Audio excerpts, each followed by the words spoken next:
आज every students of class 4 good afternoon. आज के तुम्हारा साइंस पढ़िয়েছি তোমাদেরকে সায়েন্স পড়িয়েছি ফুড অ্যান্ড ডাইজেস্টেশন। আজ মেইন সোর্স আর কার্বোহাইড্রেট দেখো, মেইন সোর্স আর ওই যে কার্বোহাইড্রেটস, তারপর হচ্ছে তোমার fat, protein, vitamin and minerals. Carbohydrate আমরা কিসে কিসে পাই? Rice, bread, potato, sugar.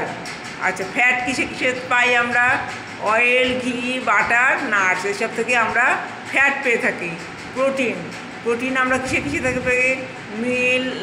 Meet, fish, egg, soyabean. আর তোমাদের ভিটামিন এবং মিনারেলস পাই হচ্ছে ফ্রুট অ্যান্ড ভেজিটেবলস থেকে।